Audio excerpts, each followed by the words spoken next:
Shalom, Bapak, Ibu, Saudara-saudari yang dikasihi oleh Tuhan Yesus Kristus. Selamat berjumpa kembali di channel Suara Rohani Kristen. Pada kesempatan malam hari ini, kita akan sama-sama mendengarkan khotbah yang akan disampaikan oleh Ibu Pendeta Debbie Basjir tentang cara Tuhan memakai orang pilihannya. Dan sebelum kita mendengarkan khotbah pada malam hari ini, saya akan membacakan satu ayat firman Tuhan yang terambil di dalam Roma pasal 8 ayatnya yang ke-28. Kita tahu sekarang bahwa Allah turut bekerja dalam segala sesuatu untuk mendatangkan kebaikan bagi mereka yang mengasihi Dia, yaitu bagi mereka yang terpanggil sesuai dengan rencana Allah.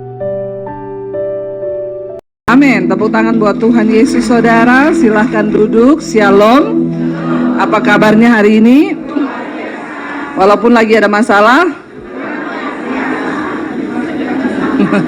Yang lagi ada masalah angkat tangan. Saya tanya yang lagi ada masalah. Yang lagi ada masalah angkat tangan. Yang tidak ada masalah. Kayaknya ini hafalan ya. Iya, ibu-ibu, puji Tuhan ya, kita masih bertemu di tahun 2026 ini. Ya, semua karena anugerah Tuhan, semua karena pemeliharaan Tuhan. Bahkan apapun yang terjadi, ya mau hidup ini ada masalah, tidak ada masalah, kita tetap mau beriman, percaya pada Tuhan. Amin. Dan hari ini saya pengen kita semua belajar dari seorang wanita di dalam Alkitab, ya, seorang wanita pelacur, ya, yang namanya tercatat sebagai saksi dan tokoh iman. Ya, pelacur loh ya. Dan dia itu tercatat tapi namanya sebagai tokoh iman, ya. Tuhan itu nggak pernah lihat masa lalu orang, ya, karena Tuhan bisa pakai siapa saja. Ya, walaupun memang manusia itu selalu melihat masa lalu, ya Pak ya. Bertoh. Tapi Tuhan nggak melihat masa lalu orang. Makanya di dalam Alkitab, kalau saudara lihat kitab Ibrani 11:31 dan Yakobus 2:25, kalau di Ibrani 11 ayat 31 dikatakan ini, karena iman maka Rahab perempuan sundal itu, tetap tercatat sundalnya sih. Ya, itu tanda bahwa memang ya masa lalu itu nggak mungkin hilang, tapi Tuhan sanggup mengubah. Yakobus 2:25, dan bukankah demikian juga Rahab pelacur itu? Ya, jadi perempuan sundal itu dan pelacur itu. Tapi namanya tercatat sebagai saksi iman, ya, tokoh iman. Nggak peduli masa lalu kita hari ini, tapi apakah kita ini imannya bisa menjadi kesaksian bagi banyak orang, itu yang penting. Kenapa Rahab itu namanya tercatat? Ya, saya tertarik dan saya pengen kita semua belajar karena saya juga diberkati dengan ya kisah ini. Mari kita buka bersama Yosua pasal yang kedua. Yosua pasal yang kedua, pengintai-pengintai di Yeriko, saudara. Ya, kisah ini berawal dari ketika bangsa Israel ya dibawa keluar dari tanah perbudakan di Mesir. Kota pertama yang diduduki itu adalah kota BSD Tangerang. Ya. Yeriko, ya. Dikatakan ayat yang pertama, Yosua 2, pengintai-pengintai di Yeriko. Yosua bin Nun dengan diam-diam melepas dari Sitim 2 orang pengintai. Katanya, pergilah, amatilah negeri itu dan kota Yeriko. Maka pergilah mereka dan sampailah mereka ke rumah seorang perempuan sundal yang bernama Rahab, lalu tidur di situ. Kemudian diberitahukanlah kepada Raja Yeriko demikian, tadi malam ada orang datang kemari dari orang Israel untuk menyelidiki negeri ini. Ya, ada mata-mata yang tahu. Maka Raja Yeriko menyuruh orang kepada Rahab mengatakan, ya, bawa keluar cepat orang-orang yang datang ke rumahmu itu, yang telah masuk ke dalam rumahmu, sebab mereka datang untuk menyelidiki seluruh negeri ini. Ayat 4. Tapi perempuan itu apa? Telah membawa dan menyembunyikan kedua orang itu. Berkatalah ia, memang orang-orang itu telah datang kepadaku, tetapi aku tidak tahu dari mana mereka. Dan ketika pintu gerbang hendak ditutup menjelang malam, maka keluarlah orang-orang itu. Aku tidak tahu kemana orang-orang itu pergi. Segeralah kejar mereka, tentulah kamu dapat menyusul mereka. Ayat 6. Tapi perempuan itu telah menyuruh kedua naik ke soto rumah dan yang ditebarkan di atas soto itu. Maka pergilah orang-orang itu mengejar mereka ke arah sungai Yordan dan ke tempat penyeberangan, dan ditutuplah pintu gerbang segera sesudah pengejar-pengejar itu keluar. 8. Tetapi sebelum kedua orang itu tidur, naiklah perempuan itu mendapatkan mereka di atas soto dan berkata kepada orang-orang itu, aku tahu bahwa Tuhan telah memberikan negeri ini kepada kamu, dan bahwa kengerian terhadap kamu telah menghinggapi kami, dan segala penduduk negeri ini gemetar menghadapi kamu. Sebab kami mendengar bahwa Tuhan telah mengeringkan air laut Teberau di depan kamu ketika kamu berjalan keluar dari Mesir, dan apa yang telah kamu lakukan kepada kedua raja orang Amori yang di seberang sungai Yordan itu, yakni kepada Sihon dan Og yang telah kamu tumpas. 11. Ketika kami mendengar itu, tawarlah hati kami dan jatuhlah semangat setiap orang menghadapi kamu, sebab Dialah yang di langit ya dan di bumi di bawah. Maka sekarang bersumpahlah kiranya demi Tuhan, bahwa karena aku telah berlaku ramah terhadapmu, kamu juga akan berlaku ramah terhadap kaum keluargaku, dan berikanlah kepadaku suatu tanda yang dapat dipercaya, bahwa kamu akan membiarkan hidup ayah dan ibuku, saudara-saudaraku yang laki-laki, yang perempuan, dan semua orang-orang mereka, dan bahwa kamu akan menyelamatkan nyawa kami dari maut. Lalu jawab kedua orang itu kepadanya, nyawa kamilah jaminan bagi kamu, asal jangan kau kabarkan perkara kami ini. Apabila Tuhan nanti memberikan negeri ini kepada kami, maka kami akan menunjukkan terima kasih kami. Dan sampai di situ saja, saudara. Ketika Musa mati, perjalanan membawa bangsa Israel keluar dari tanah perbudakan Mesir ke tanah Kanaan digantikan oleh Yosua, ya. Dan ketika Yosua pertama kali memasuki negeri, yang di depan mereka itu adalah Yeriko, saudara. Makanya Bapak Ibu kalau ada duit, jangan dulu jalan-jalan ke Eropa, ke Israel dulu, amin. Ikut Bapak dan Ibu Gembala, ya. Ke Israel, kenapa? Karena di sana kita tahu sejarah yang tercatat di dalam Alkitab, ya. Dikatakan di sana Yosua mengirim pengintai, ya, dan dikatakan dua orang itu akhirnya masuk ke rumah Rahab, seorang perempuan sundal. Kenapa namanya tercatat? Saudara, bagi Rahab untuk menyembunyikan dua orang mata-mata Israel beresiko enggak? Sangat beresiko. Karena pada waktu itu orang Yeriko sudah tahu bahwa Israel ini sudah di depan mata, akan merebut ya negeri yang mereka punya sesuai dengan janji bahwa itu memang tanah Kanaan yang dijanjikan Tuhan. Lalu kedua orang ini berkata ya bahwa kami masuk, dan Rahab membiarkan mereka masuk. Memang iman itu mengandung jadi kalau saudara nggak mau ambil resiko untuk beriman, ya jangan iya Pak ya. Orang Kristen itu maunya mengalami mujizat tapi nggak mau ambil ya bertobat ya. Memang beresiko iman itu. Waktu saya disuruh pilih Yesus atau keluarga, yang memilih Yesus itu berarti resiko. Saya diusir dari keluarga, bagaimana masa depan saya? Iya kalau baik, nanti kalau saya terluntang-lantung kelaparan apa, ya saya kan belum lihat yang di depan mata. Kenapa kita beriman? Karena memang kita belum tahu apa yang akan terjadi di depan. Dan Tuhan memang gak pernah kasih tahu. Dia cuma kasih firman, beriman, percaya kepada firman Tuhan. Tuhan gak pernah kasih tahu sama Yusuf, nanti kamu tak kasih mimpi. Ketika kamu mimpi, nanti gak apa-apa, kamu akan dibuang sama keluargamu. Tapi gak apa-apa, santai aja. Nanti dibuang, kamu akan sampai ke Mesir. Di Mesir nanti kamu akan ketemu sama Potifar. Nanti kamu diterima di rumah Potifar. Tuhan tidak cerita begitu toh? Nanti kamu di rumah Potifar tidak apa-apa, akan difitnah sama istrinya Potifar. Nanti kamu akan dipenjara Yusuf. Tapi tenang, tenang, kamu jangan takut. Itu bagian dari rencanaku Yusuf. Tuhan ngomong begitu enggak? Nanti kamu di penjara, itu caraku supaya kamu bisa ketemu Raja Fir'aun. Kalau kita semua tahu ceritanya begitu, enak apa enak? Tapi karena belum tahu, maka memang harus meraba-raba toh. Ada risiko kan? Ketika Daud mau dilantik jadi raja, Tuhan juga kan gak ngomong sama Daud, tenang aja, nanti kamu akan dibunuh dulu sama Saul, kamu akan dikejar-kejar. Tapi tenang Daud, aku itu pokoknya pegang kendali, kamu gak bakalan mati. Tuhan ngomong gak sama Daud?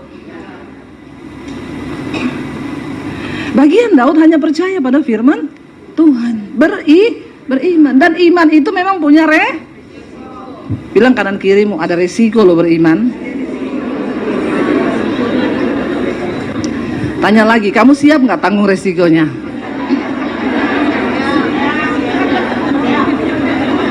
Ya, nggak gampang saudara. Karena sesuatu di depan kita ini belum terlihat, amin. Waktu Sadrak, Mesak, Abednego mau dilempar ke dalam penggorengan yang menyala-nyala, mereka bilang apa?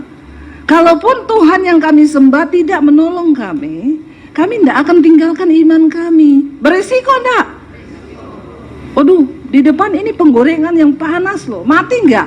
Mati. Nah kita ini kadang-kadang belum sampai di situ iman kita. Ya, tapi kalau di gereja kan nyanyi semua ya. Imanku berkata apa? Tuhanku apa?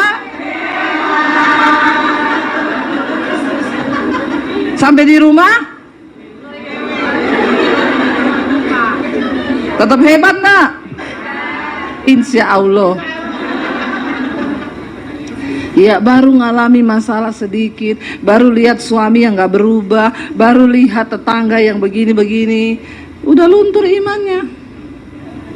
Ya, udah gak percaya lagi sama Tuhan, udah aduh iya gak sih, udah marah-marah, emosi.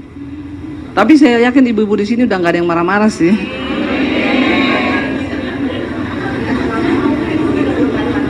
Insya Allah lagi nih.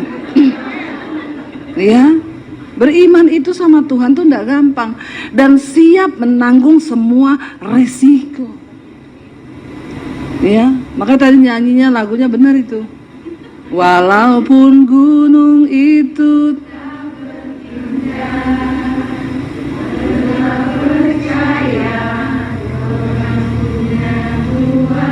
nah, ini insya Allah juga nih. Ya, harusnya lagunya orang Kristen bukan gitu. Walaupun gunung itu tak meletus.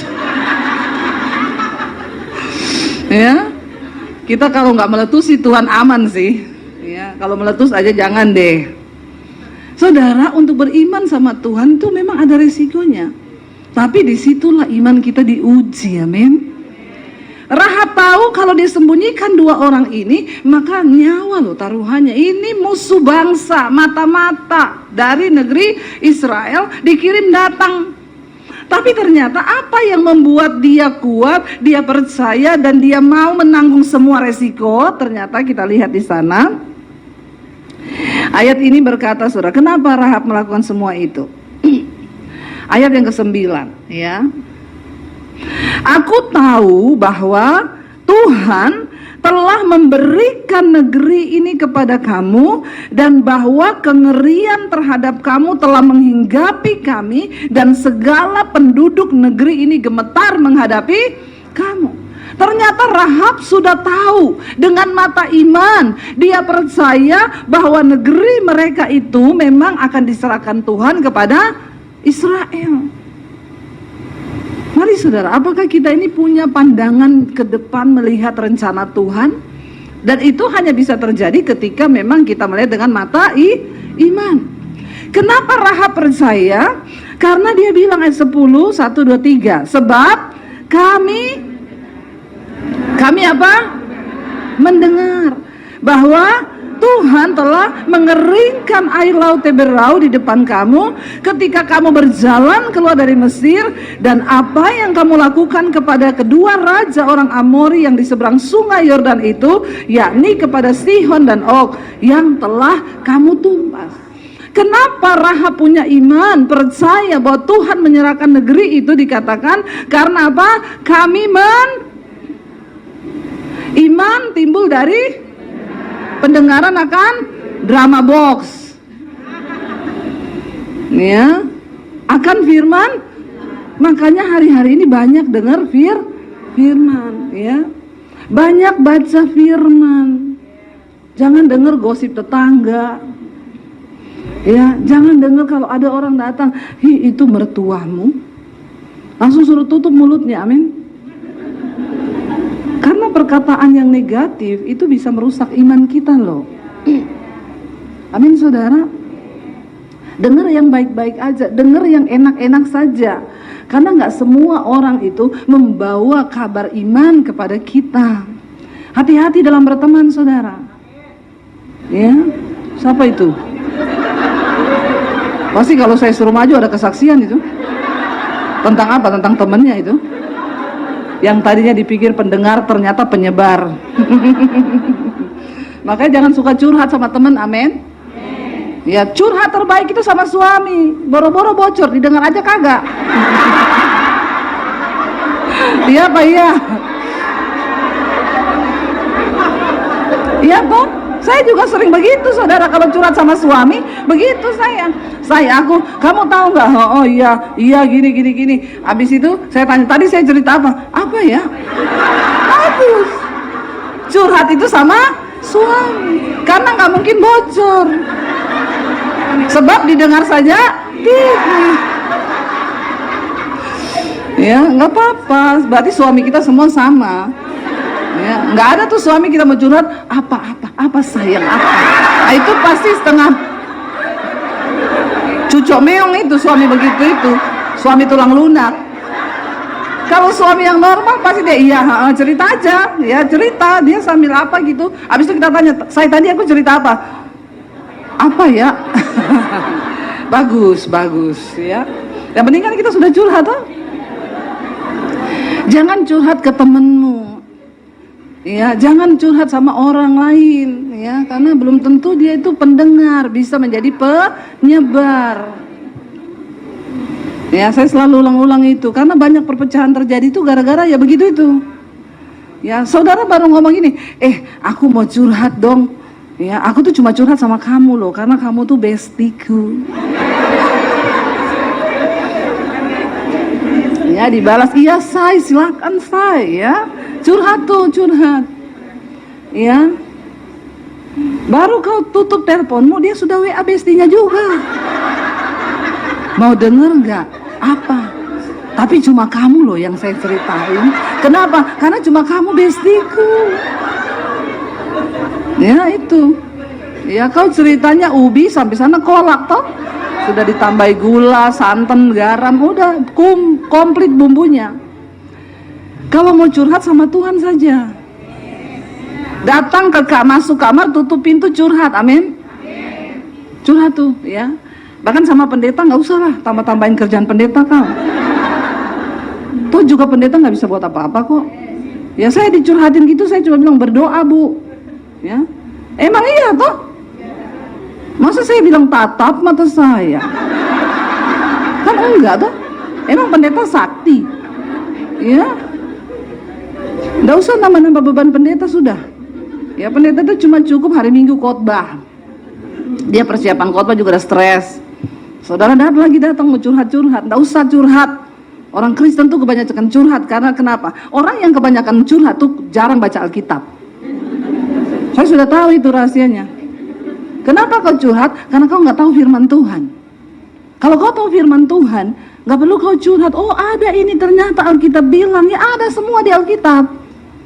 Ya, tapi bagaimana caranya? Memang membaca saja aku sulit. Nah, waktu berjam-jam kau pakai untuk nonton drama Cina, drama Korea itu yang nggak menentu, ya, sehingga kau tiap lihat tukang parkir siapa tahu nih si EO yang menyamar.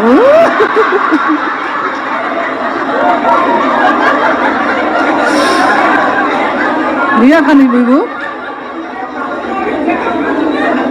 Sampai sekarang banyak ibu-ibu bilang, saya sampai hari ini masih menunggu, Bu, apa? Suamiku ngaku kalau dia CEO. Pret. Nggak usah mimpi ya. Bangun. Nggak usah ditonton lah itu drama-drama begitu, ceritanya sama semua, ya nggak? Ya. Sekarang bukan ibu-ibu aja loh. Ya, bapak-bapak itu ada bapak begini terus ya. Saya bawa grup itu begini, bapak-bapak itu di bus. Saya pikir bapak ini pasti orang penting lagi meeting Zoom ini. Saya lihat dari belakang, katakan padaku, ya Allah, lagi nonton drama bos. Bahaya ini, bukan cuma ibu-ibu, sekarang sudah beralih nih ke bapak-bapak. Iya, mari saudara, kita nih banyak membaca firman karena iman timbul dari pendengaran. Kenapa Rahab menanggung semua resiko, bahkan nyawanya dia pertaruhkan? Karena dia berkata, sebab kami mendengar bahwa Allahmu yang luar biasa, Tuhanmu yang dahsyat itu menyertai engkau. Dia membelah laut di depanmu, bahkan menaklukkan raja orang Amori. Dengar tentang perbuatan Tuhan yang hebat, dengar tentang kesaksian bagaimana Tuhan dahsyat, supaya imanmu timbul. Makin banyak firman yang kau baca, makin banyak khotbah yang kau dengar, itu imanmu timbul. Siapa yang dengar khotbah saya tiap hari? Ya, di dapur, di sumur, di kasur, pokoknya dengar khotbahnya Bu Devi terus. Puji Tuhan, tidak apa-apa. Ya, sampai kemarin saya tuh Natal di Jayapura, Natal Polda Papua, saudara. Bapak Kapoldanya bilang gini, Ibu Devi itu, ibu punya suara. Di mobil, di rumah, di kamar, mau tidur. Terus istri saya itu sekarang kalau mau negur saya, Bu, enak dia puterin khotbah ibu terus ngomong, dengar itu. Saya bilang sama istrinya, Bu, gaji bagi 2 loh. Ya, tapi puji Tuhan saudara, ya. Kata istrinya gini, sekarang Bu saya biar pergi kunjungan kemana-mana, Bapak tuh di rumah pokoknya nonton Bu Devi terus, ya. Cuma dengan cara itu sih Bu, kita ini bisa menjaga hidup kita hari-hari ini. Dengerin firman Tuhan, amin. Karena kita saudara kalau mau harap, apalagi hari-hari ini kita lihat baca berita, beritanya mau kiamat, beritanya ini mau perang, beritanya itu, benar nggak? Sering kali pendengaran tuh membuat iman kita lumpuh. Saya ingat waktu kita bawa grup ke Israel, saudara, ada 4 orang kayaknya bapak-bapak umur 80 tahun, 75, 78, 80. Mereka udah nggak bisa dengar. Begitu masuk di hotel di depan danau Tiberias, Galilea, orangnya tanya saya, ya TL saya di Israel, Bu, kita yakin mau nginep di hotel ini? Iya yakin, kenapa? Ini hotel baru buka minggu ini soalnya, kenapa? Lalu tutup, soalnya ada bom jatuh di sebelah hotel. Ya, tapi sudah buka sih sekarang, ya kalau sudah buka sudah aman lah. Ya begitu sih Bu, ya semoga nggak lagi-lagi.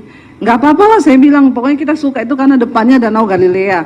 Ya Ibu yakin? Ya yakin. Saya percaya kalau belum waktunya mati, tidak mati. Amin. Kalau sudah waktunya kita juga mau kemana juga, yuk mati toh. Itu iman namanya.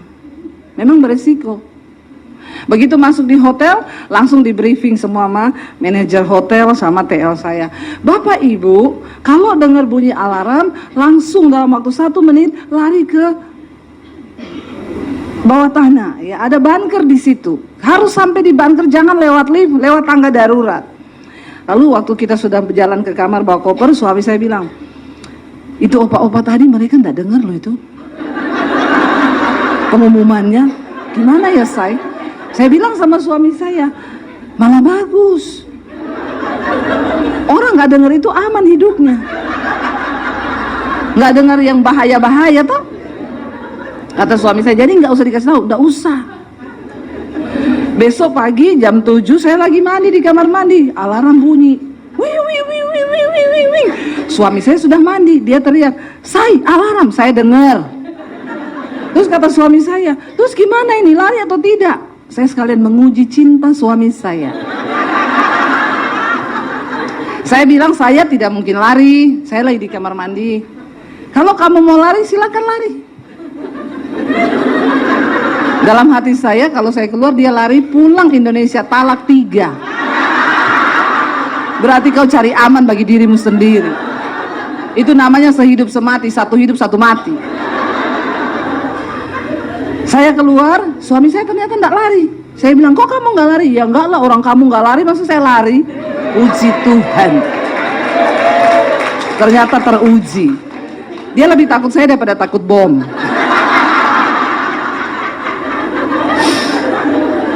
Jangan tanya rahasianya apa begitu, Bu. Banyak berdoa, punya iman yang luar biasa, dan yang terakhir layani suami. Amin. Jangan cuma amin-amin toh. Ya, layani suami, mau makan apa atur makannya, kasih dia masak apa harus dilayani. Amin. Lalu keluarlah saya langsung ambil HP, saya telepon TL saya. Bro, kamu di mana? Di bunker. Hi, kamu lari? Kenapa kamu lari? Saya pikir kamu sudah biasa sama bom. Abu nih, gini Abu nih, bukan. Tadi tuh saya lihat di Google, ini bukan alarm bom. Lah terus alarm gempa bumi.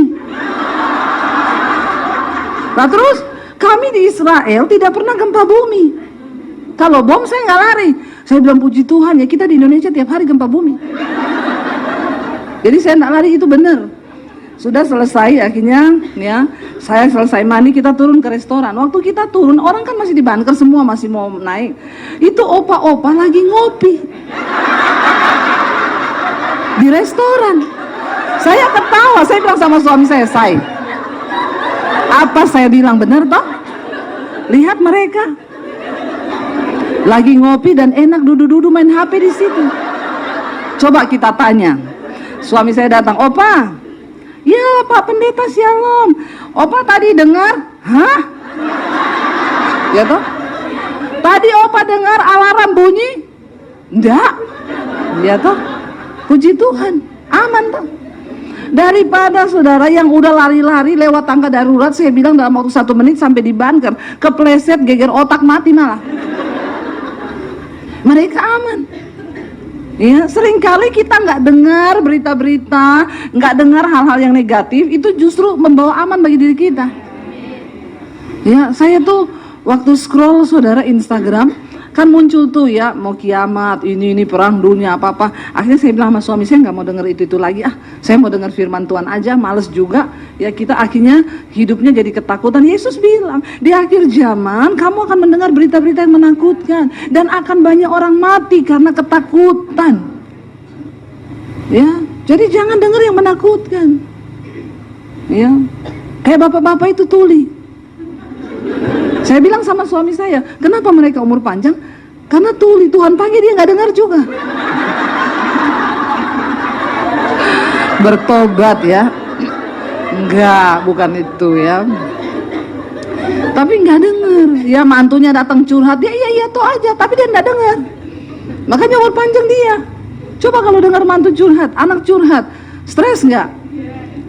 Saya itu pernah loh duduk di depan dua ibu-ibu, dua-dua tuli nih saudara. Saya mendengar mereka cerita dan saya tertawa terbahak-bahak. Tapi nyambung berjam-jam mereka. Waktu saya tuh kan tahu ini orang dua kan tuli ya. Tapi kok mereka duduk berjam-jam ngobrol, ketawa-ketawa, saya dengerin, saya duduk, yang satu ngomong ini, iya memang kita kalau sudah tua-tua gini cuma disuruh urus cucu, apalagi kita. Yang satu ngomong, sekarang 25.000 1 kilo bawang itu. Tapi nyambung sudah. Terus kalau satu ketawa, dua-dua ketawa. Hebat loh, ajaib itu. Ya. Jadi ya sudah lah, pokoknya dia ngomong aja gitu. Ya, orang kalau tua-tua kan yang penting ngomong ya, terlampiaskan omongannya kan. Saudara, seringkali ayo pilih apa yang akan mau dengar hari ini, amin. Putuskan, kita hanya mau dengar firman Tuhan saja. Jangan dengar hal-hal yang melemahkan iman. Ya kalaupun ada orang datang, hei kamu diceritain tahu nggak sama iparmu, cerita jelek atau bagus? Jelek, nggak usah, saya nggak mau dengar. Nggak usah kepo, amin. Jadi ibu-ibu tuh kadang nggak usah kepo, malah cari tahu dia ngomong apa. Yuk ngopi yuk, kamu cerita ya, pret. Ya, nggak usah kepo. Ya, aja ngopi. Iya, soalnya panjang yang dia cerita. Kalau ditelepon nggak asik. Sambil ngopi aja. Enggak lah, saya nggak punya waktu untuk dengar yang begitu. Amin. Itu kan mulut-mulut dia, suka-sukanya dia ngomong. Kita nggak bisa paksa semua orang senang sama kita, saudara.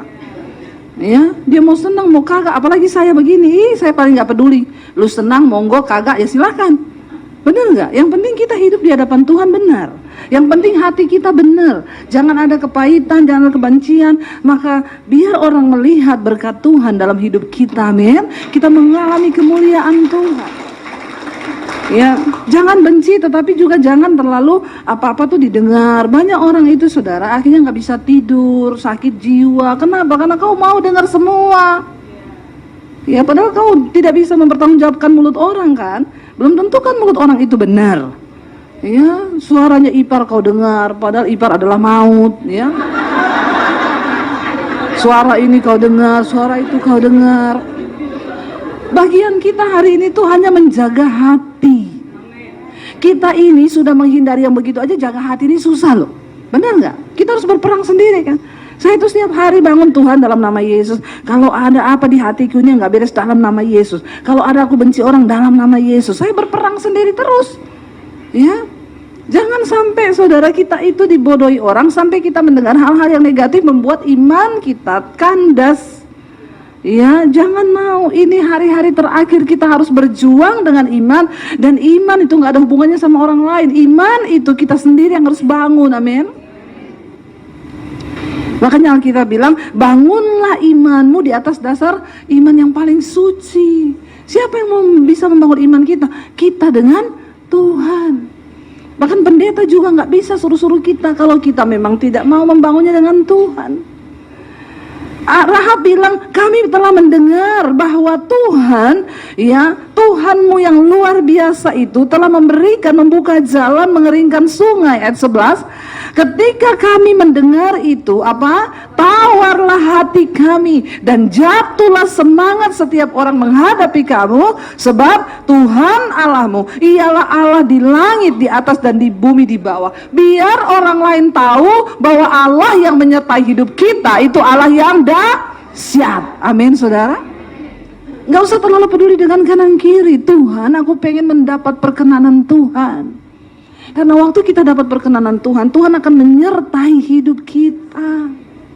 Ya, dan orang yang suka jelekin kita, orang yang suka iri sama kita, mulutnya akan bungkam, hati mereka menjadi tawar karena mereka melihat pekerjaan Tuhan di dalam hidup kita. Betapa wow Tuhannya itu, betapa luar biasanya Tuhan. Amin. Itu cukup, saudara. Balas semua keburukan orang, balas semua kejahatan orang sama kita dengan apa? Dengan kemuliaan Tuhan di hidupmu. Itu cukup. Ya, duduk di kaki Tuhan, minta perkenanan Tuhan. Tuhan, jangan biarkan ada sedikit pun apa celah di dalam hatiku. Tapi aku pengen mendapatkan perkenanan-Mu. Selidiki hatiku Tuhan, jangan ada kepahitan. Ada lagi ibu-ibu, ibu berdoa ya, ibu tuh banyak bersyukur, ibu itu kejar iman, kejar perkenanan Tuhan. Saya nggak mau, Bu, enak aja saya itu berubah, suami saya nggak berubah. Ini lagi ada model-model begini. Ya, enak suami saya dong, saya berubah, dia enggak. Kalau suami masuk neraka, ibu mau ikut masuk neraka. Jadi ibu memilih mencari perkenanan Tuhan untuk ikut suami ke neraka. Kadang-kadang iman itu tidak bergantung pada keadaan. Biarkan kalau suamimu nggak mau berubah, itu urusannya. Justru engkau berubah dulu, berdoa. Karena satu orang bertobat, sisi rumah diselamatkan. Jangan gantungkan imanmu pada orang lain. Suami saya nggak berubah, Bu, masa saya harus berubah? Enak di dia dong. Lah kau ini ikut Tuhan untuk menyenangkan suamimu atau untuk menyenangkan Tuhan? Engkau berubah itu untuk Tuhan atau untuk orang lain? Lakukanlah semua yang engkau lakukan, baik dengan perbuatan maupun dengan perkataan, seolah-olah untuk Tuhan, bukan untuk manusia. Kalau kau lakukan itu untuk suami, untuk manusia, kau akan kecewa. Tapi lakukan untuk Tuhan. Ya, kalau kita lakukan untuk Tuhan, kita tidak akan pernah kecewa. Rahab melakukannya untuk Tuhan. Aku menolong kamu semata-mata karena aku tahu Tuhanmu itu hebat.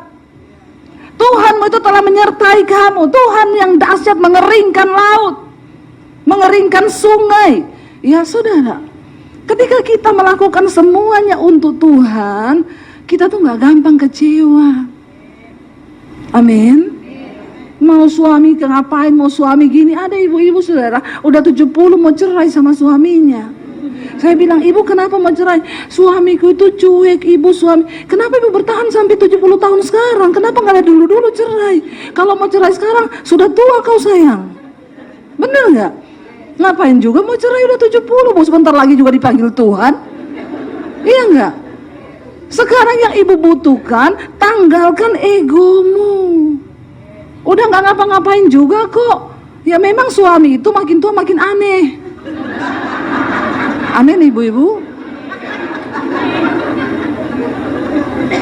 Karena kan kebalik toh, menurut kode kedokteran kan, laki-laki itu makin tua hormon laki-lakinya menurun, yang naik hormon perempuannya. Perempuan makin tua hormon perempuannya turun, hormon laki-lakinya naik. Makanya wanita makin tua makin perkasa, bapak-bapak makin tua makin feminin.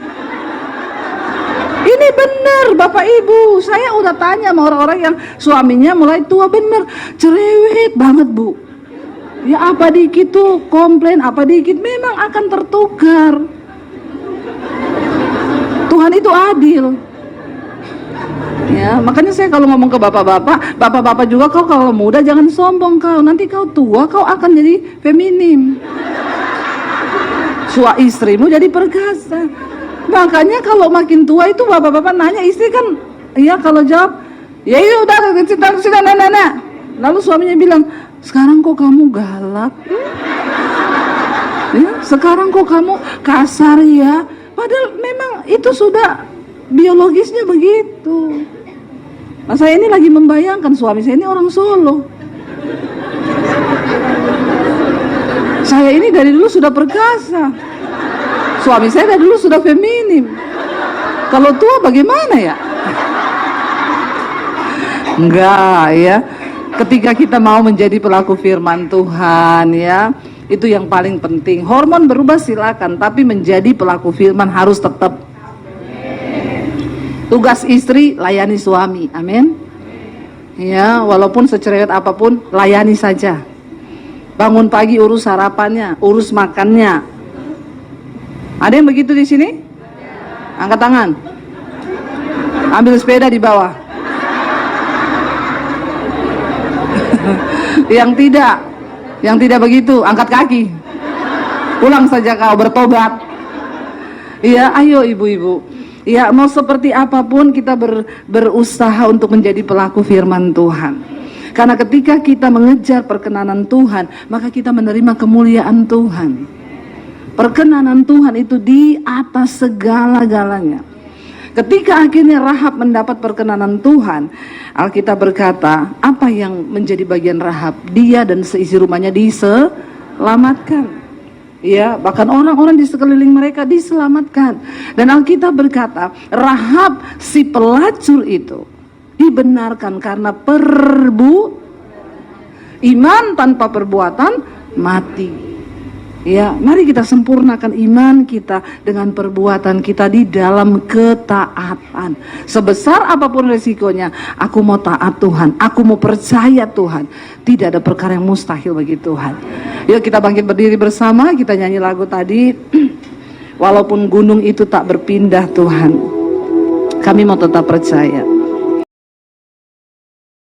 Bapak, Ibu, saudara-saudari yang dikasihi oleh Tuhan Yesus Kristus, kita telah bersama-sama mendengarkan khotbah yang telah disampaikan oleh Ibu Pendeta Dewi Basjir tentang cara Tuhan memakai orang pilihannya. Kiranya lewat khotbah yang telah kita dengar pada malam hari ini memberkati setiap kita orang percaya. Dan di akhir video ini kita akan sama-sama menyaksikan suatu renungan firman Tuhan yang akan disampaikan oleh Ibu Cornelia. Selamat menyaksikan. Tuhan Yesus memberkati. Selamat malam Bapak Mama yang diberkati oleh Tuhan. Baiklah, malam hari ini mari kita kembali lagi mau merenungkan firman Tuhan di dalam kehidupan kita, sebab itu menjadi satu pegangan, satu kekuatan dalam hidup kita. Di mana judul bacaan daripada Mazmur pasal yang ke-25, dia katakan doa mohon ampun dan perlindungan dari Daud. Dalam ayat yang pertama dia katakan, kepadamu ya Tuhan, ku angkat jiwaku. Jadi tubuh, jiwa, roh, Daud serahkan semuanya kepada Tuhan. Dia percaya bahwa tubuh, roh, dan jiwa adalah milik kepunyaan Tuhan. Sehingga lewat firman Tuhan malam hari ini dia katakan doa mohon ampun lewat perlindungan Tuhan. Mungkin lewat dia pikiran, perkataan sampai datang kepada perbuatan, semuanya dia serahkan ke dalam tangan Tuhan. Bab mama, anak-anak yang diberkati oleh Tuhan. Di dalam ayat yang kedua dari Mazmur pasal 25, Allahku kepadamu aku percaya, janganlah kiranya aku mendapat malu, janganlah musuh-musuhku beria-ria atas aku. Ternyata Daud butuh Tuhan, tidak lain dan tidak bukan. Dia punya penyerahan diri kepada Tuhan, bahwa banyak musuh di tengah-tengah dia, sehingga dia selalu senantiasa membutuhkan Tuhan. Dia berdoa supaya dia tetap diluputkan oleh tangan Tuhan. Dia percaya bahwa Tuhan tidak pernah meninggalkan dia. Apapun yang terjadi dalam kehidupan Daud, dia percaya bahwa Tuhan akan menyelesaikan semuanya bagi dia. Sehingga di dalam firman ini ayat yang kedua, supaya musuh-musuh tidak akan mempermalukan Daud, tetapi musuh-musuh akan mundur, karena di mana Daud maju bersama dengan Tuhan, musuh tidak akan menang. Dia percaya bahwa Tuhan membela doa orang benar. Tuhan tetap memberkati dia pada waktu dia meminta sesuatu kepada Tuhan. Sehingga dalam ayat yang ketiga dari Mazmur pasal 25, ya semua orang yang menantikan engkau tak akan mendapat malu. Yang mendapat malu ialah mereka yang berbuat khianat dengan tidak ada alasan. Di dalam firman ini Daud mengatakan, semua orang menanti-nantikan engkau dan orang tidak akan malu kalau bersama Tuhan. Tuhan tidak akan mempermalukan, sebab Tuhan yang hidup selalu membela setiap orang yang menaruh pengharapan kepada Tuhan. Hidupnya diberkati oleh Tuhan. Apapun masalahnya, Tuhan tetap membela. Tuhan ambil alih.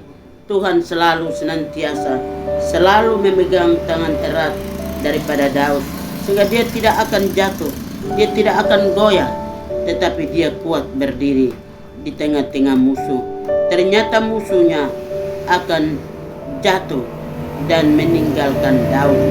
Dengan demikian, di dalam ayat yang ke-14 daripada firman Tuhan, beritahukanlah jalan-jalanmu kepadaku ya Tuhan, tunjukkanlah itu kepadaku. Di dalam ayat yang keempat dia katakan demikian, dia tetap bersandar kepada Tuhan, dia tetap kuat di dalam firman. Mari kita selalu menaruh pengharapan kita kepada Tuhan, sebab bersama Tuhan tidak ada yang mustahil. Sehingga ayat yang kelima dia katakan, bawalah aku berjalan dalam kebenaran-Mu dan ajarlah aku, sebab Engkaulah Allah yang menyelamatkan aku. Aku menanti-nantikan sepanjang hari. Ternyata Daud katakan, nyawa daripada Daud ada dalam genggaman tangan Tuhan. Mati dan hidupnya dalam kuasa dan kehendak Tuhan. Sehingga dia menaruh pengharapan kepada Tuhan. Dan dia katakan, bersama Tuhan tidak ada yang mustahil. Tuhan membela setiap orang yang menaruh pengharapan kepada Tuhan. Tuhan tidak pernah tinggalkan Daud sendirian, tetapi Tuhan bergaul karib dan erat. Sehingga dalam ayat yang ke-6 dia katakan, ingatlah segala rahmat-Mu dan kasih setiamu ya Tuhan. Sebab semuanya itu sudah ada sejak purbakala. Mari kita ambil teladan daripada Daud yang memegang akan perjanjian Tuhan. Di dalam diri Daud, dia hidup, dia tidak akan kalah. Dia menang bersama dengan Tuhan. Sehingga di dalam ayat yang ke-7, dosa-dosaku pada waktu muda dan pelanggaran-pelanggaranku janganlah kau ingat. Ternyata Daud juga katakan dia punya dosa, noda dan dosa ada di tengah-tengah dia. Walaupun kita sembunyi dalam diri kita, Tuhan Maha tahu. Dia Maha tahu, Dia mengerti, dan Dia tahu apa yang kita lakukan. Kalau kita bawa diri serendahnya di bawah kaki Yesus, Tuhan mengampuni segala pelanggaran kita. Bap Mama yang diberkati oleh Tuhan, hidup kita sangat berarti bagi kemuliaan nama Tuhan. Sehingga dalam ayat yang ke-8, Tuhan itu baik dan benar, sebab itu Ia menunjukkan jalan kepada orang yang sesat. Jadi Tuhan kita, Tuhan yang benar, adil. Sehingga lewat firman pada saat malam hari ini, Dia memberitahukan kepada kita, Tuhan itu baik, sebab Dia adalah gembala yang baik, membawa umatnya kepada air yang tenang dan rumput yang hijau. Tuhan selalu memberikan yang terbaik bagi kita. Sehingga dalam ayat yang ke-9, Dia katakan, Ia membimbing orang-orang yang rendah hati menurut hukum, dan Ia mengajarkan jalannya kepada orang-orang yang rendah hati. Apabila kita datang di hadapan Tuhan dengan rendah hati, maka Tuhan menolong dan membantu kita. Kita katakan kita adalah manusia yang penuh dengan noda dan dosa. Tetapi apabila Tuhan memanggil kita, Tuhan siap mengampuni segala pelanggaran. Yang penting kita merendahkan diri. Harus belajar bagaimana supaya serahkanlah hidup kita kepada Tuhan. Tuhan yang menjawab segala sesuatu tepat pada waktunya. Dalam ayat yang ke-16 Dia katakan, berpalinglah kepadaku dan kasihilah aku, sebab aku sebatang kara dan tertindas. Daud katakan, kasihanilah kami ya Tuhan, karena kami orang berdosa. Apabila ada kata kasihani, maka di situ dan hadirnya Tuhan. Dia mengampuni segala pelanggaran kita yang kita lakukan selama kita hidup. Sehingga di dalam ayat yang ke-18 Dia katakan, tiliklah sengsaraku, kesukaranku, dan ampunilah segala dosa. Pertanda bahwa Daud terbuka hati kepada Tuhan, bahwa apa yang dia lakukan tidak akan tersembunyi dari mata Tuhan. Walaupun tertutup bagi mata manusia, tapi terbuka bagi Tuhan.